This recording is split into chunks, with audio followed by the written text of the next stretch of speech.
no falta tanto para el cierre de este año. 15, 16 días, no más. Será un 2021 en el que pudimos, entre otras cosas, reactualizar en tiempo real una imagen del funcionamiento del capitalismo de nuestra época. Y es difícil establecer una jerarquía entre aquello que quedó expuesto con mayor crudeza, pero podemos arrimar al menos una enumeración. Por un lado, la pandemia del COVID, ¿no? Obviamente inevitable charlar sobre el tema, que no solamente mostró las consecuencias del impacto del modo de producción capitalista en lo que hace específicamente a la producción en gran escala de alimentos y de animales para el consumo humano, sino que también puso en evidencia, dejó muy expuesto el problema de la desinversión sistemática en los sistemas de salud mundiales y la falta de acceso a una salud de calidad para millones de personas en todo el mundo. El reconocimiento de la capacidad de respuesta científica que dio en un corto plazo, una vacuna, ¿no? Como para contener y combatir a la pandemia, quedó inmediatamente opacada, si lo pensamos en términos históricos, por la aplicación de una lógica descarada de la búsqueda de ganancias por parte de estas empresas, ¿no? El aumento de capital, el aumento de ganancias como motivo y como motor principal de las farmacéuticas. Que por un lado estuvieron apalancadas por recursos públicos también, ¿no? Socializaron la inversión, privatizaron sus ganancias. Acá en este programa recuperamos en varios momentos este planteo que recogían algunos especialistas respecto de la plata que incluso ponían las universidades públicas, organismos estatales para subvencionar, para apalancar esta inversión en vacunas que después iban a llenar las arcas de las ganancias de estas empresas. Las propias empresas farmacéuticas lograron de esta forma que una parte muy importante de la población no tenga acceso a las vacunas. Y cerrando casi el 2021, a casi 2 años de la aparición del virus en Wuhan, en China, estamos a la espera todavía de cuáles son los impactos de una nueva variante de preocupación, que es la variante Omicron, ¿no? Una vez más, viendo cómo se desarrolla el virus y cuál es el impacto que puede tener en nuestra salud. Ahí una de las preguntas que quedan para este año es ¿qué hubiera pasado si se liberaban, por ejemplo, las patentes y si se ponían los recursos del Estado y de los privados a combatir el virus? Es una de las preguntas claves porque seguimos estando a la espera de las novedades cada día de cómo se desarrolla el tema del COVID en todo el planeta. El virus afectó el organismo, afectó la vida de millones de personas en todo el mundo, de millones de personas y de sus familias, pero también afectó el organismo del capitalismo. Y sobre todo puso ahí una cuestión un tanto crítica en lo que hace a las cadenas de comercialización y de circulación de mercancías que también se vieron afectadas. Esto surgió a posterior de la pandemia, ¿no? Escuchamos quizás por primera vez que una parte de la circulación de mercaderías y de mercancías en todo el mundo y de la forma en que se producen está ligada a esto conocido como la producción just in time, ¿no? Mercaderías que recorren miles de kilómetros pasando por distintas etapas hasta que llegan al consumidor, al usuario, pero donde todo está cronometrado al detalle. Bueno, la pandemia también puso en cuestión, puso en crisis ese esquema. Se generaron cuellos de botella en lugares claves de la circulación de mercancías, como en los puertos, en las aduanas, en las fronteras, y se alteró ese sistema de conjunto. Se alteró hasta tal punto que una nación que es muy militante del consumo, como son los Estados Unidos de Norteamérica, vivieron la paradoja de estar experimentando faltante de productos justo antes de la fiesta, de las celebraciones de fin de año. Es decir, un modelo pensado para tener millones de productos listos para ser comprados en cualquier momento y lugar que ya no puede abastecer siquiera como lo hacía antes. Esto también quedó expuesto en este año. Pero también hay que decir que no todos la pasaron tan mal en el 2021.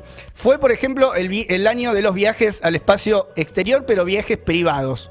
Y la nueva carrera espacial, que no tiene a los estados como los principales protagonistas, sino a multimillonarios, a 1.000 millonarios que están, poniendo un eje, un foco ahí en la carrera espacial. Uno de ellos es Elon Musk, que se llevó la tapa de la revista Times al hombre del año hace pocos días. Y su adversario, que también compite en este terreno, en un terreno de ricachones con ínfulas de astronauta, es Jeff Bezos, que es el dueño de Amazon. Hoy Amazon está cuestionada por mantener abiertos sus depósitos en pleno tornado que azotaban las zonas en Norteamérica y se cobraba la vida de 14 trabajadores.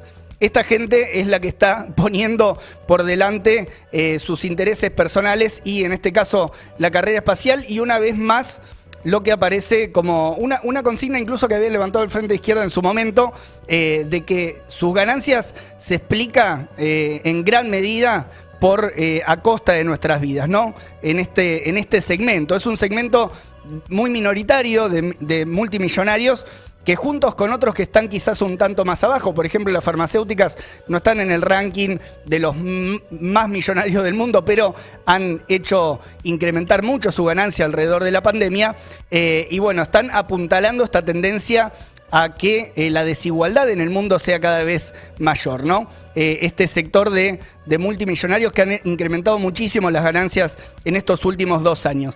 2021 también fue el año donde el planeta dio una advertencia más clara del momento que estamos transitando, ¿no? Quizás sin consecuencias palpables, sin medidas urgentes. Ahí estuvo la conferencia, la COP26, que se realizó también este año y puso nuevas metas para lo que es el ritmo del calentamiento global, para que el planeta no se torne directamente catastrófico, ¿no? Pusieron algunas metas, algunos objetivos. Según los especialistas, algunos de los que participaban en esa conferencia también, en el 2021 es el año en el cual estamos a tiempo de revertir esa tendencia, en la catástrofe, pero si se toman las medidas necesarias de manera rápida también, ¿no? Que apunten a revertir la forma de producción que son centrales, formas de producción que son centrales en el capitalismo contemporáneo. 2021, por último, también es un año que nos deja las resistencias, las revueltas, los combates de la primera línea, como en este caso en Argentina, por ejemplo, la de los trabajadores, las trabajadoras de la salud en Neuquén, a quienes se bautizó en su momento como los elefantes, porque pisaban fuerte, porque andaban en manada. Línea que reflejamos también acá en Alerta Spoiler, ahí desde el lugar de nuestros hermanos y hermanas colombianas contra el gobierno y la fuerte represión que había liberado y lanzado el gobierno. Es un año también que deja un llamado a que los trabajadores necesitamos llegar armados con nuestras propias organizaciones para esos momentos y no depender tanto de las salidas que ofrecen quienes son parte de los mismos regímenes que después entran en crisis, ¿no? Esto lo vimos en Colombia y lo vimos también en Chile, donde podemos ver una continuidad de procesos políticos muy profundos, muy interesantes, que confirman una cosa más, que la política no se da de manera lineal, ¿no? Vimos una rebelión muy fuerte, muy profunda en el 2019 y sin embargo, después de esa rebelión chilena, el régimen chileno está utilizando las 1001 formas, las 1001 maneras posibles de buscar restablecer un orden favorable a los que siempre han gobernado ese país. El 2021 también nos deja la lección de que con el aborto legal aprobado, necesitamos seguir defendiendo y conquistando los derechos en las calles, como se plantea ahora ante un presupuesto que, por ejemplo, el presupuesto que se está discutiendo asigna un 39% menos de recursos en términos nominales de los que se habían asignado, mientras que en Argentina sigue muriendo una mujer por violencia machista cada 30 horas.